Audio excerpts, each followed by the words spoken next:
عليه ونعوذ بالله من شرور أنفسنا ومن سيئات أعمالنا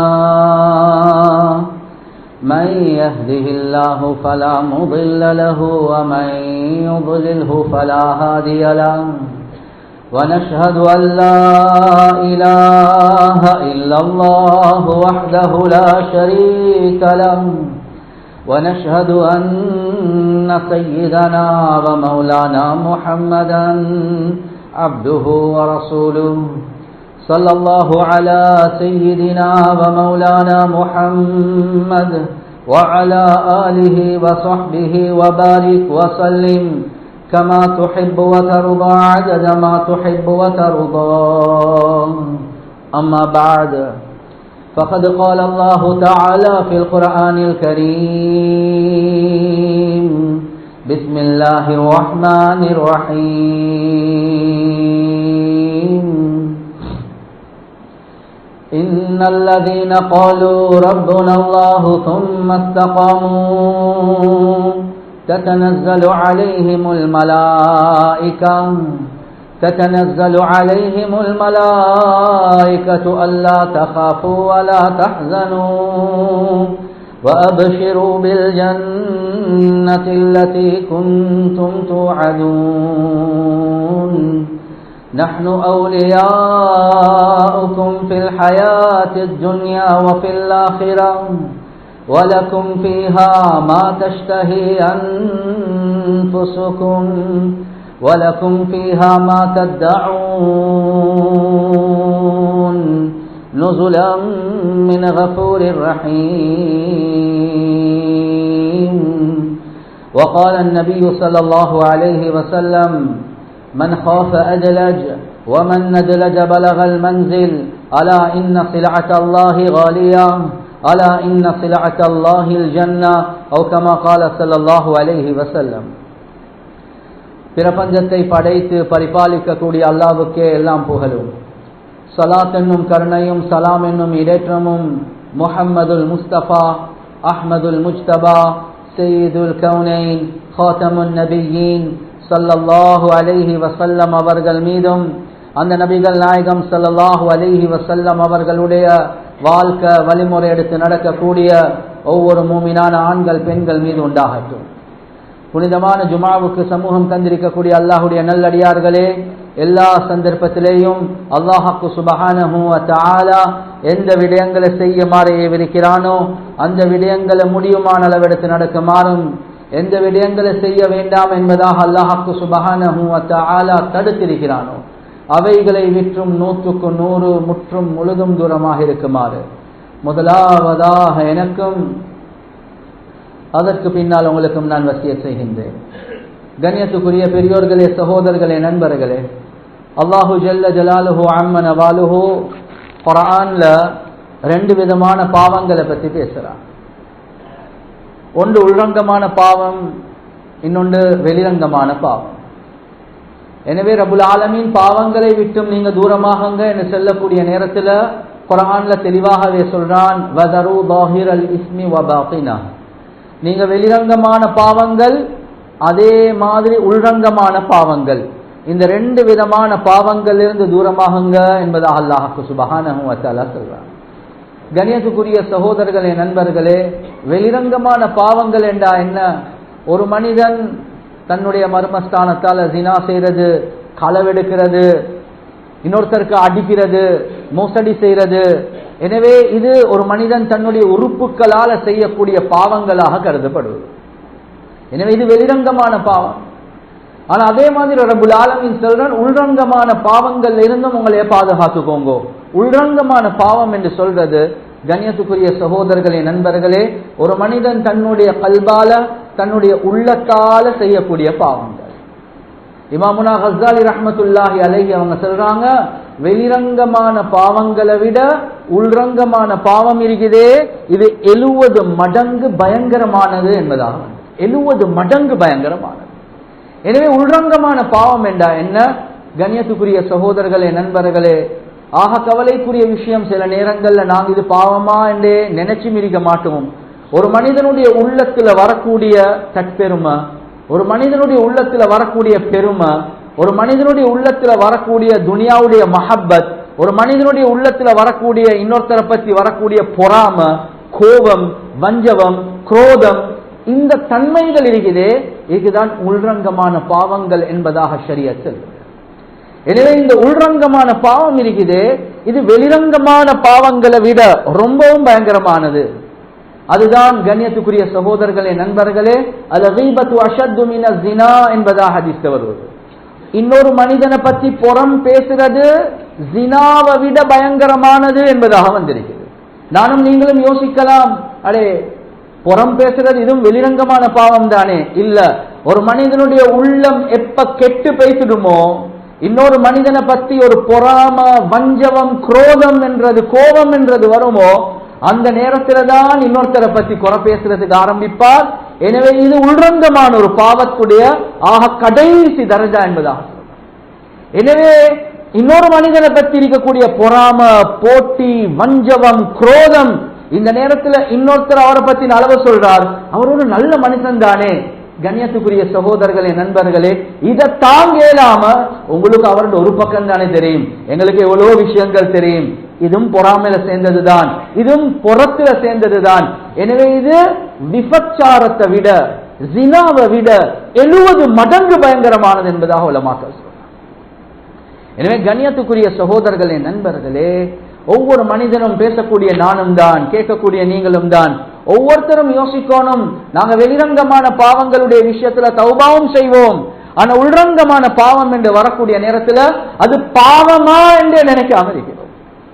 கண்ணியத்துக்குரிய சகோதரர்களே, நண்பர்களே, உள்ரங்கமான பாவங்கள்ல முதலாவது பாவம் உலமாக்கள் விளங்கப்படுத்துறாங்க, அதுக்கு பேரு உஜுப், தற்பெருமை என்பதாக சொல்றாங்க. தற்பெருமை என்றா என்ன? நான் நல்லவன் என்று நினைக்கிறேன். கண்ணியத்துக்குரிய சகோதரர்களே, நண்பர்களே, நான் நல்லவன் என்று ஒரு மனிதன் உள்ளத்துல தற்பெருமை வாரது இருக்குதே, அல்லாஹ்வை மறந்த நிலைமையில நான் நல்லவன் என்று உள்ளத்துல வாரது இருக்குதே, இது ஒரு பெரும் பாவம் என்பதை நானும் நீங்களும் மறந்துடக்கூடாது. கண்ணியத்துக்குரிய சகோதரர்களே, நண்பர்களே, ஒரு மனிதனுக்கு ரப்புல் ஆலமீன் கொடுத்திருக்கக்கூடிய நிஅமத்கள், பாக்கியங்களை வச்சு அவர் சந்தோஷப்படுறது இருக்குதே, இது ஒரு மூமினுடைய சிஃபத் தான், அதுல எந்த சந்தேகமும் இல்லை. ஆனா ஃபரஹ் என்று சொல்லக்கூடிய சந்தோஷம் இருக்குதே, இது ரெண்டு வகை. ஒன்று ஃபர்ஹ் பதன், இன்னொன்று இருக்கு பதர், இன்னொன்று இருக்குது ஃபர்ஹ் ஷுக்ர். அல்லாஹ்வுக்கு நன்றி செலுத்தக்கூடிய நிலைமையில ஒரு மனிதன் உள்ளத்துல சந்தோஷம் வருவது, அல்ஹம்துலில்லாஹ், அல்லாஹ்வுடைய பெரிய கிருபை, ஒவ்வொரு நாளும் தஹஜ்ஜத் தொழக்கூடிய பாக்கியத்தை அல்லாஹ் தாரான், அல்லாஹ்வுக்கு எல்லாம் புகழும், அவன் ஒவ்வொரு நாளும் இமாம் ஜமாத் மிஸ் பண்ணாம தொழக்கூடிய பாக்கியத்தை தாரான், அல்லாஹ்வுக்கு எல்லாம் புகழும், எவ்வளவு சதகாக்கள் கொடுக்கக்கூடிய சந்தர்ப்பத்தை அல்லாஹ் தாரான். அல்லாஹ்வுக்கு நன்றி செலுத்தின நிலைமையில அவருக்கு வரக்கூடிய சந்தோஷம் இருக்குதே, இது ஒரு முஃமினுடைய சிஃபத் என்பதாக ஹதீஸ்ல வந்திருக்கு. ஆனா அல்லாஹ்வை மறந்த நிலைமையில ஒரு மனிதன் உள்ளத்துல வரக்கூடிய சந்தோஷம், நான் ஒரு 10-20 வருடங்களா தஹஜ்ஜுத் மிஸ் ஆகிறது இல்லை, நான் எத்தனை ஏழைகளுக்கு உதவி செஞ்சிருக்கிறேன், அவருடைய உள்ளத்துல அவரை பத்தி ஒரு பெருமை, ஒரு சந்தோஷம், நான் இவ்வளவு செஞ்சிருக்கிறேனே, நான் 10 மஸ்ஜித்களை கட்டி கொடுத்திருக்கிறேன், பல மதரசாக்களுக்கு உதவி செஞ்சு கொண்டிருக்கிறேன், இந்த பட்ஜெட்ல ஒரு 50 குடும்பம் சாப்பிட்டு கொண்டிருக்கிறது. அல்லாஹ்வை மறந்த நிலைமையில இவருடைய உள்ளத்துல வரக்கூடிய சந்தோஷம் இருக்குதே, கண்ணியத்துக்குரிய சகோதரர்களே, நண்பர்களே, இது பெரும் பாவம் என்பதாக குர்ஆன் சுன்னா சொல்லுது. இன்னல்லாஹ லா யுஹிப்புல் ஃபரீஹீன், அல்லாஹ்வை மறந்த நிலைமையில தன்னை பற்றி சந்தோஷப்படக்கூடியவர்கள் அல்லாஹ் விரும்பவே மாட்டான் என்பதாக வரும். எனவே கண்ணியத்துக்குரிய சகோதரர்களே, நண்பர்களே, ஷைத்தானுடைய உள்ளத்துல வந்த முதலாவது தன்மை இதுதான். நான் யார், நான் எவ்வளோ ஒரு சிறந்த ஒரு படைப்பாக இருக்கிறேன், நான் மலாய்க்கா மார்களுக்கும் நான் எவ்வளவு விஷயங்களை படிச்சு கொடுக்கிறேன், நான் 50,000 வருடங்கள் சுஜூதுல கழிச்சிருக்கிறேன், தன்னுடைய அமல், தன்னுடைய அறிவை பத்தி தனக்கு வந்த பெருமை இருக்குதே, இதுக்கு தான் உஜுப் என்று சொல்லுவாங்க. கண்ணியத்துக்குரிய சகோதரர்களே, நண்பர்களே, நானும் நீங்களும் உள்ளத்துல கையை வச்சு பார்க்கணும், எங்களுடைய பர்சனல் அமலை வச்சு நாங்க அல்லாஹ்வை மறந்த நிலைமையில எங்கட கெட்டித்தனத்தை எவ்வளோ நாங்க யோசிச்சிருப்போம். ஆனா இதை விட பயங்கரமான ஒரு பாவம் தான் ரெண்டாவது சொல்லுவாங்க கிபர் என்பதா. கிபர் என்று சொல்றது என்ன? உஜுபை விட பயங்கரமான பாவம். கிபர் என்று சொல்றது இவ்வளவு நேரம் உஜுப் என்று சொன்னா நான் நல்லவன் நான் நல்லவன் என்று நினைச்சு கொண்டிருந்தது. கிபர் என்று சொல்றது நான் அப்துல்லா விட நல்லவன், நான் முர்ஷித விட நல்லவன், நான் அப்துல் ரஹ்மானை விட நல்லவன், நான் அவரை விட நல்லவன்.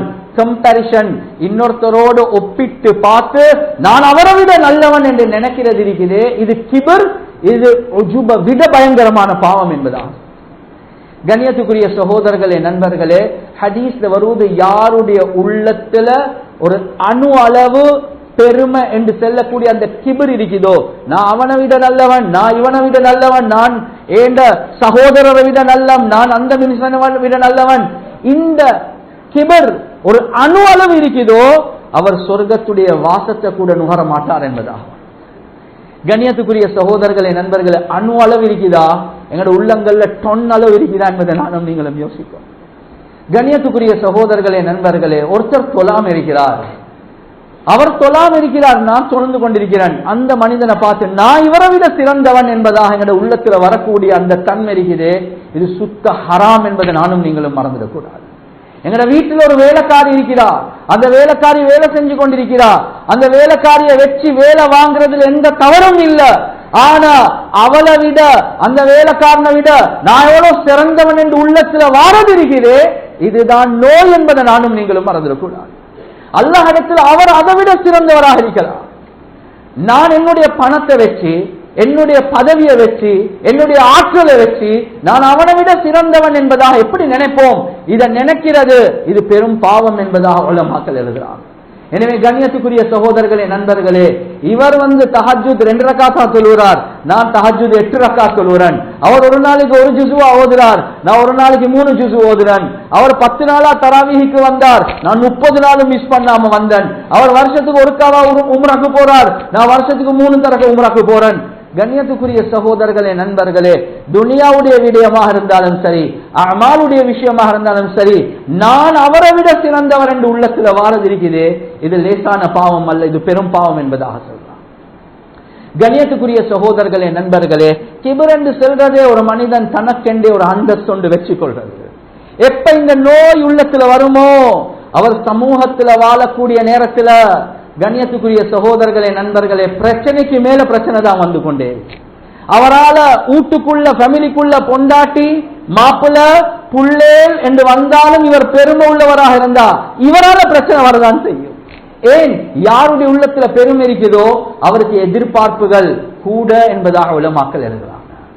கண்ணியத்துக்குரிய சகோதரர்களே நண்பர்களே, வாப்பா மகனாக இருந்தாலும் சரி, வாப்பா மகனாக இருந்தாலும் சரி, மாப்பிள்ள பொண்டாட்டியாக இருந்தாலும் சரி, நான் மாப்பிள்ள நீ பொண்டாட்டி நீ இப்படி பேசுவாய். கண்ணியத்துக்குரிய சகோதரர்களே நண்பர்களே, நீங்க மாப்பிள்ள என்றதில் எந்த சந்தேகமும் இல்லை, நீங்க ஆம்பளை தான், நீங்க மாப்பிள்ள தான்.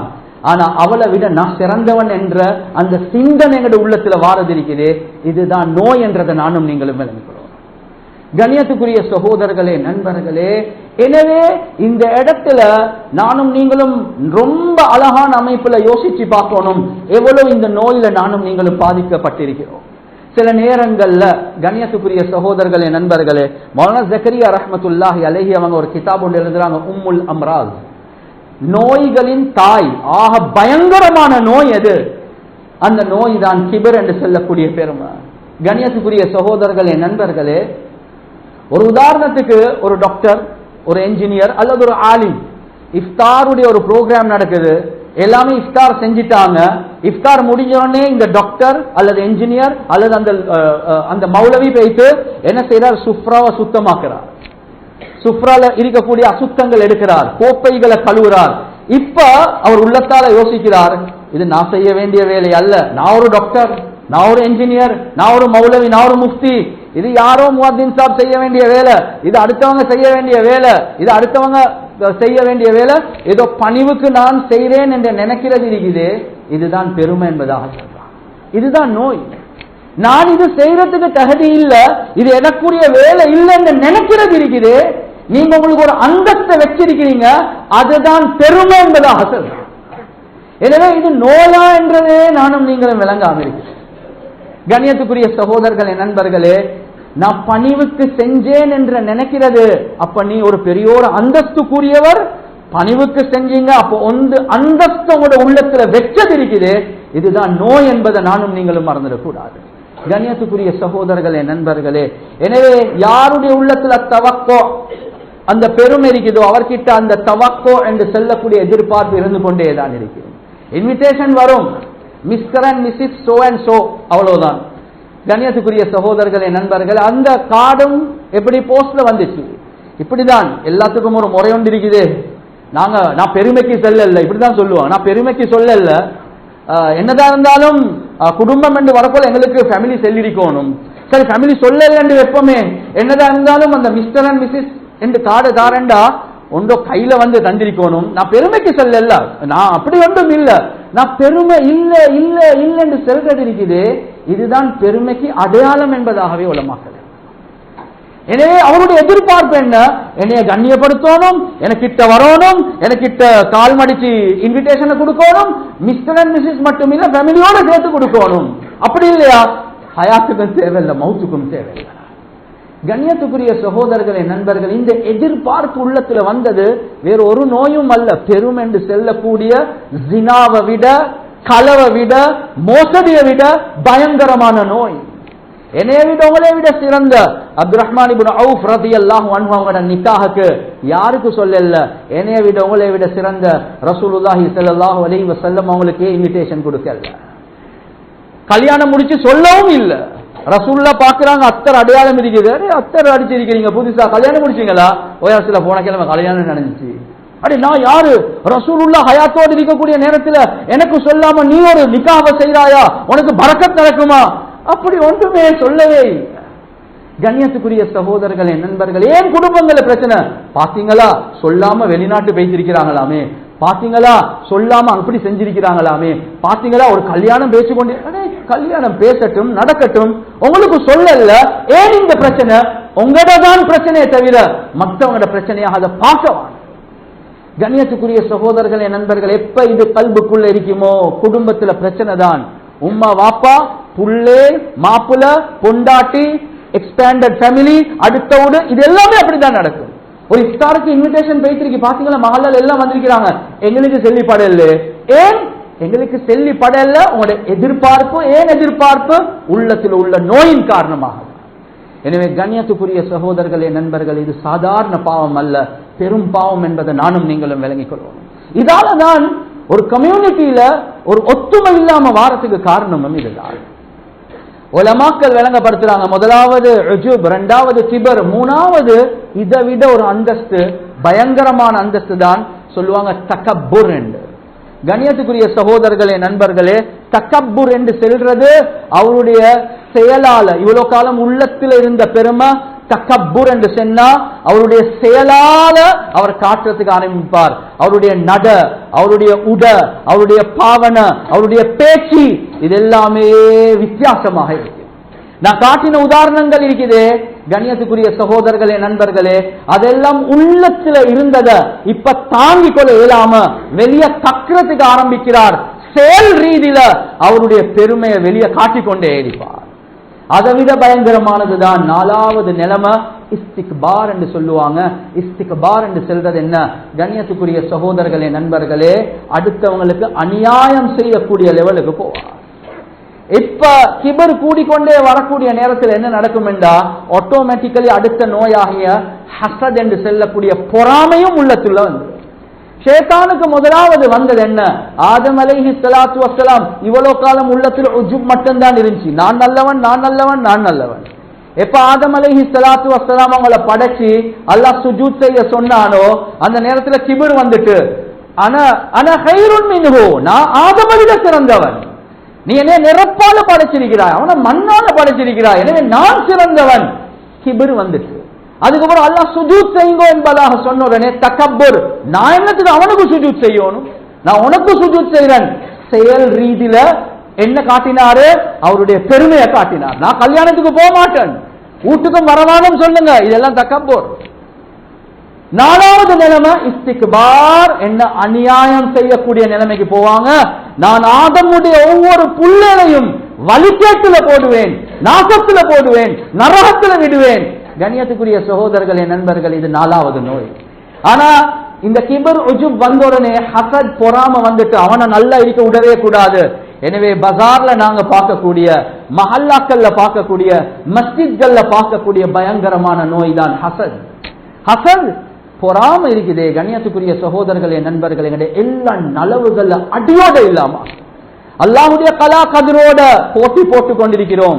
அல்லாஹ் ஒருவனுக்கு கொடுத்த நலவை பத்தி நானும் நீங்களும் அல்லாஹ் கிட்ட விசாரணை செய்யறத போல அவன் நல்லா இருக்கிறான், நான் ஏன் இப்படி இருக்கணும்? கண்ணியத்துக்குரிய சகோதரர்களே, நண்பர்களே, பயங்கரமான நோய். பொறாம என்று வரக்கூடிய நேரத்திலே 3 தரஜா காட்டுறாங்க. ஒன்று, அவர் நல்லா இருக்கிறார், அவனுக்கு கிடைச்சது எனக்கும் கிடைக்கணும், அவனுக்கு கிடைச்சது எனக்கும் கிடைக்கணும் என்று இருக்கிறார். இது பொறாமையுடைய முதலாவது தரஜா. இதே பாவம் தான். இரண்டாவது, அவனுக்கு இல்லாமி எனக்கு கிடைக்கணும் என்பதாக. முதலாவது அவனுக்கு கிடைச்ச மாதிரி எனக்கும் கிடைக்கணும், இரண்டாவது அவனுக்கு இல்லாமி எனக்கு கிடைக்கணும், மூணாவது என்ன தெரியுமா, எனக்கு கிடைக்காட்டியும் பரவாயில்ல அவனுக்கு இல்லாம போகணும். கண்ணியத்துக்குரிய சகோதரர்களே, நண்பர்களே, ஒரு ஆபீஸ்ல ஒரே இடத்துல வேலை செய்யறாங்க, அவனுக்கு கிடைச்ச ப்ரொமோஷன் எனக்கும் கிடைக்கணும், அதுவும் பாவம். அவனுக்கு கிடைக்காம அந்த ப்ரொமோஷன் எனக்கு கிடைக்கணும், அது அதை விட பெரிய பாவம். எனக்கு கிடைக்காட்டியும் பரவாயில்ல அவனுக்கு கிடைக்க கூடாது, இது அதை விட பெரிய பாவம். இது கண்ணியத்துக்குரிய சகோதரர்களே, நண்பர்களே, கம்பெனியில மட்டுமல்ல, இது எந்த அளவுக்கு என்றா, ஒரு ஆட்டா 2 ஆட்டா இருக்குது, அவனுக்கு கிடைச்ச மாதிரி எனக்கும் கிடைக்கணும், அவனுக்கு கிடைச்சது எனக்கு கிடைக்கணும், எனக்கு கிடைக்காட்டியும் பரவாயில்ல அவனுக்கும் கிடைக்க கூடாது. எனவே இது ஒரு குடும்பத்துக்குள்ள, ஒரு ஆட்டோ டிரைவர் கிட்ட, ஒரு ஆபீஸ்ல அமல் செய்யறவங்களுக்கு கிட்டம் வரலாம், அவரை போல நான் அமல் செய்யணும். ஆனா இது வாரது ரிப்தா இல்ல, புகழப்படக்கூடிய ஒரு பொறாமை அல்ல. அவன் அமல் செய்யறது இல்லாம போயிட்டு வழிகேட்டுல போகணும் என்ற அளவுக்கு யோசிக்கிறோம். எனவே கண்ணியத்துக்குரிய சகோதரர்களே, நண்பர்களே, சாதாரண பாவங்கள் அல்ல, நாங்க செய்யக்கூடிய நன்மைகள் எல்லாமே அழிச்சு போடக்கூடிய இந்த உள்ளத்துல வரக்கூடிய இந்த எண்ணங்கள் இருக்குது, இது பயங்கரமான. இவ்வளவு காலம் உள்ளத்துல வச்சது இப்ப கக்குறார், வெளியே கக்குறதுக்கு ஆரம்பிக்கிறார். கண்ணியத்துக்குரிய சகோதரர்களே, நண்பர்களே, இதை தான் நான் ஆரம்பத்திலே சொன்னேன், வாயால வெளியாகும். ஒருத்தரை பத்தி சொல்றார், உதாரணத்துக்கு ஒரு நல்ல தனவந்தர், அவர் நல்ல சதக்கா கொடுக்கிறாராமே, விளங்கிச்சா? இப்ப இவருக்கு அடுத்தவருக்கு தாங்கல, நீங்க அந்த பக்கத்தை மட்டும்தானே பாக்குறீங்க, அவர் எப்படி சம்பாதிக்கிறார் என்றது உங்களுக்கு தெரியுமா? உனக்கு தேவையா இந்த வேலை? கண்ணியத்துக்குரிய சகோதரர்கள், என்ன அவர் எப்படி எல்லாம் சம்பாதிக்க, அவர் போடுற கூத்து உங்களுக்கு தெரியாது, அப்படி சம்பாதிக்கிறேன்டா நான் இதை விட 10 மடங்கு சதக்கா கொடுப்பேனே. இது எல்லாமே உள்ளத்துல உள்ள பொறாமையும் பெருமையும் தான் வாயால வெளியாகுது. கண்ணியத்துக்குரிய சகோதரர்களே, நண்பர்களே, அதுவும் எப்படி இப்ப புறம் பேசுறதுக்கு எப்படி ஆரம்பிக்கிறார் தெரியுமா? சாலிஹீன்களும் புறம் பேசுவாங்க, தெரியாம இந்த ஜினால விழுந்துடுவாங்க. அது எப்படி? ஃபர்ஸ்ட் இமாமுனா கஸ்ஸாலி ரஹிமஹுல்லாஹ் சொல்றாங்க, எப்படி தெரியுமா ஆரம்பிப்பாங்க? சொல்லுவாங்களாம், எனக்கு யாரை பத்தியும் குறை பேசுற நியத்தே இல்ல, இப்படிதான் ஆரம்பம். நான் சுத்தமானவன் என்று காட்டுறதுக்கு. இவன் தான் ஆகப்படியா சுத்தமானவன், யாரை பத்தியும் குறை பேசுற நியத்து இல்ல, அவர் நல்ல மனுஷன் தான், அல்லாஹ் அவருக்கு ரஹ்மத் செய்யணும், அவருக்கு பரக்கத் செய்யணும், அவருடைய குடும்பத்தை நல்லா வைக்கணும், எல்லாம் துஆவும் கேட்கிறாரு. எப்படி இருந்தாலும் அவர் இப்படி நடந்து கொள்றது இருக்குதே என்று அதுக்கு பிறகு பாவங்களை பத்தி, அவருடைய தவறுகளை பத்தி, குறைகளை பத்தி பேச ஆரம்பிப்பார். முதலாவது நீங்க நல்லவர் என்று காட்டி, இரண்டாவது போய்க்கு அவருக்கு துவா கேட்டு, மூணாவது அவருடைய குறை சொல்றது இருக்குது. அதை விட நல்லா நீங்க குறைய மட்டும் பேசுறது. முதல் 2 இருக்குது, நீங்க குறைய மட்டும் சொல்றதை விட முதல் 2 சேர்த்ததின் மூலமாக அதை விட பெரிய பயங்கரமான பாவத்தை சொல்றீங்க, செய்றீங்க. நீங்க நடிக்கிறீங்க அல்லாஹ்வுக்கு முன்னால போய் காரணம். எனவே சாலிஹீன்கள் புறம் பேசக்கூடிய அமைப்புல, இந்த அமைப்புல செய்வாங்க என்பதாக வருவது. எனவே குர்ஆன்ல சுருக்கமா இது மாதிரி உள்ரங்கமான நோய்கள் ஏராளம். ஏன் எங்களுக்கு மத்தியில ஒற்றுமை இல்ல, ஏன் எங்களுக்கு மத்தியில பிரச்சனை, சண்டை? இந்த வெளிரங்கமான பாவம் அல்ல, உள்ரங்கமான பாவம் அதுக்கு பெரிய ஒரு காரணமாக அமைஞ்சிருக்கு. கடைசி ஒரு சில நிமிடங்கள், கண்ணியத்துக்குரிய சகோதரர்களே, நண்பர்களே, டோட்டலி வேறொரு டாபிக் கொண்டு பேசுறேன். அல்லாஹ் சுப்ஹானஹு வ தஆலாவுடைய கிருபையின் காரணமாக நாங்க எந்த மஹல்லால இருக்கிறோமோ அந்த மஹல்லாவுடைய மஸ்ஜிதுடைய கட்டிட வேலைகள் நடந்து கொண்டே இருக்கிறது. அல்ஹம்துலில்லாஹ், அல்லாஹ்வுக்கே எல்லாம் புகழும். ரப்புல் ஆலமீன் முதலாவதாக நாங்க இப்ப எந்த இடத்துல குதுபா ஓதி கொண்டிருக்கிறோமோ இந்த இடத்தை கெட்டுவதற்காக வேண்டி யாரெல்லாம் முன் வந்தாங்களோ, பாடுபட்டாங்களோ, அது சுற்றிதான் அழகான அமைப்புல உட்கார்ந்து ஒரு குத்துபா கேட்கக்கூடிய, ஒரு பெருநாள் தொழக்கூடிய ஒரு பாக்கியத்தை அல்லாஹ் தந்திருக்கிறான். எனவே அவர்களுக்கு அல்லாஹ் ரஹ்மத் செய்யட்டும், பரக்கத் செய்யட்டும். ஆனா அதே மாதிரி தான் மஸ்ஜிதுடைய முன்பாகம் பாக்கியாக இருக்குது. ஒரு கிட்டத்தட்ட ஒரு 10 கோடியுடைய ஒரு ப்ராஜெக்ட் தான். அல்ஹம்துலில்லாஹ் பாதி வேலைகள் முடியக்கூடிய அளவுக்கு அல்லாஹ் சுப்ஹானஹு வ தஆலா நினையாத புறத்திலிருந்து உதவி செஞ்சு கொண்டே இருக்கிறான். அதுவும் சந்தோஷமான விஷயம், குறிப்பாக 99% எங்க மஹல்லாக்குள்ளே இருந்து அல்லாஹ் உதவி செய்யறான். வெளியில போயிட்டு அங்க போயிட்டு இங்க போயிட்டு இல்லாம மஹல்லாக்குள்ளே இருந்து அல்லாஹ் உதவிகளை செஞ்சு கொண்டே இருக்கிறான். எனவே எதிர்பார்ப்பு என்ன? மாஷா அல்லாஹ் ஒரு ஸ்லெப் போடப்பட்டிருக்குது. ரமதானுக்கு முன்னால மேல உள்ள 4 ஸ்லெப்பையும் போடுற நியத்துல இருக்கிறோம். அதே மாதிரி இந்த போடப்பட்ட ஸ்லெப் இருக்குது, வரக்கூடிய ஒரு சில மாதங்கள்ல ரமதான் வருவது, அந்த இடத்தை தொழக்கூடிய அமைப்புல பாவிப்பதற்காக வேண்டிய ஒரு பெரிய ஒரு முயற்சி. ஏன் பல வருடங்கள் எங்களுக்கு ஒரே நேரத்தில் ஆண்கள் பெண்களை வச்சு புரோகிராம்கள் ரமதான்ல செய்யக்கூடிய சந்தர்ப்பம் கிடைக்கல. எனவே அழகான அமைப்புல அந்த இடமும் அதுக்கு பாவிக்கப்பட வேண்டும் என்ற ஒரு நியத்தோட பல முயற்சிகள் நடந்து கொண்டிருக்கிறது. எனவே உதவி யார்கிட்ட கேட்க போறோம்? உலகத்துல போய்த்து ஏலான் அல்ல, மஹல்லாக்குள்ளே தான் எதிர்பார்க்கிறோம். ஏன்னா அல்லாஹ் அவ்வளோ ஒரு பலமான ஒரு மஹல்லாவாக இந்த மஹல்லாவை வச்சிருக்கிறான். எனவே இந்த மஹல்லால வசிச்சவங்க, வசிச்சு கொண்டிருக்கிறவங்க, அவங்க தான் இவ்வளவு காலம் இன்னும் செலவழிச்சு கொண்டே இருக்கிறாங்க. எனவே பாக்கியான வேலைகளை முடிப்பதற்காக வேண்டி கண்ணியத்துக்குரிய சகோதரர்களே, நண்பர்களே, எப்படி ஜெய்ஷுல் உஸ்ரா, அதாவது கஷ்டமான சிரமமான அந்த படவுடைய நேரத்தில், தபூக்குடைய நேரம் என்பதாக உலமாக்கள் எழுதுறாங்க. ரசூலுல்லாஹ் கூப்பிடுறாங்க சஹாபாக்களுக்கு, கொஞ்சம் உதவி செய்யுங்களே, இந்த படைக்கு சரியான கஷ்டமாக இருக்குது. அபூபக்கர் ரலியல்லாஹு அன்ஹு அவங்க வந்து அவங்க முழு சொத்தையும் கொண்டு வந்தாங்க. உமர் ரலியல்லாஹு அன்ஹு அவங்க பாதி கொண்டு வந்தாங்க. அப்துல் ரஹ்மான் இப்னு அவுஃப் ரலியல்லாஹு அன்ஹு அவங்க பாதி கொண்டு வந்துட்டாங்க. ஆனா போதா, ஏன் அவங்க பாதி கொண்டு வந்தாலும் முழுக்க கொண்டு வந்தாலும் குவான்டிட்டி குறைவாக இருந்துச்சு. ரசூலுல்லாஹ் கேட்டுக்கொண்டே இருக்கிறாங்க. உஸ்மான் பின் அஃபான் ரலியல்லாஹு அன்ஹு அவங்க வராங்க. கண்ணியத்துக்குரிய சகோதரர்களே, நண்பர்களே, என்ன செய்யறாங்க? 100 ஒட்டகங்களை தாராங்க. யார் சொல்ல? 100 ஒட்டகங்கள். யார் சொல்லலாம்? வந்துட்டு உட்கார்ந்தா மறுவ யார் சொல்லா? ரசூலுல்லாஹ் கேட்கிறாங்க, போதாம இருக்குது, இன்னும் தாங்களே, இன்னும் தாங்களே கேட்டுக்கொண்டே இருக்கிறாங்க. அப்துல் ரஹ்மான் உஸ்மான் ரலியல்லாஹு அன்ஹு மறுவ வராங்க. 200 ஒட்டகம். யார் சொல்லலாம்? மறுவ கொஞ்ச நேரம் போகல, ரசூலுல்லாஹ் போதாம இருக்குது, இன்னும் கொஞ்சம் தாங்களே, எல்லாம் கேட்கல, யாருமே எழும்புறாங்க, எல்லாம் கஷ்டத்துல தான் இருக்கிறாங்க. 3ஆம் தரக்கு உஸ்மான் ரலியல்லாஹு அன்ஹு வந்து சொன்னாங்க, 300 ஒட்டகங்கள். யார் ரசூலுல்லாஹ்? அது மட்டுமல்ல, 1000 தீனார் என்பதாக வருவது. இன்னொரு ரிவாயத்துல 10,000 தங்க காசுகளை ரசூலுல்லாஹுடைய மடியில கொட்டுறாங்க. ரிவாயத்துல வருவது, ரசூலுல்லாஹ் சந்தோஷத்துல அந்த பணத்தை உருட்டி பிரட்டி பார்த்து கொண்டே சந்தோஷப்பட்டு வாயால் ஒரு துஆ வெளியாகிட்டு, கஃபரல்லாஹு லக யா உஸ்மான், ஏ உஸ்மான், அல்லாஹ் உங்களோட எல்லாம் பாவங்களை மன்னிக்கட்டும். உஸ்மான், இதுக்கு போறவு நீங்க எப்படி வாழ்ந்தாலும் பரவாயில்ல, அல்லாஹ் உங்களுக்கு எதையும் கேட்க போறது இல்லை என்பதான். எனவே கஷ்டமான நேரம் நான் சொல்லல, 50% மாஷா அல்லாஹ் மஹல்லால இருந்து தான் செலவழிச்சாங்க. இப்ப மறுவ கேட்கிறோம், நான் 1 மில்லியன் தந்துட்டேனே, மறுவ கேட்கிறோம் வந்து 2 மில்லியன் ஆகுங்க. நான் 5 மில்லியன் தந்துட்டேனே, மறுவ கேட்கிறோம் நான் இன்னொரு 5 மில்லியன் தாரன்.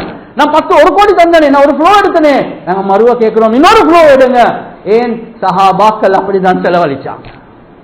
ரசூலுல்லாஹி ஸல்லல்லாஹு அலைஹி வஸல்லம் அவங்க துஆ கேட்டாங்க. கண்ணியத்துக்குரிய சகோதரர்களே, நண்பர்களே, சில நேரங்கள்ல முந்தின ஸலஃபு ஸாலிஹீன்கள் மௌலானா ஜக்கரியா ரஹ்மத்துல்லாஹி அலைஹி வாங்க ஃபஸாயிலே ஹஜ்ல எழுதுறாங்க.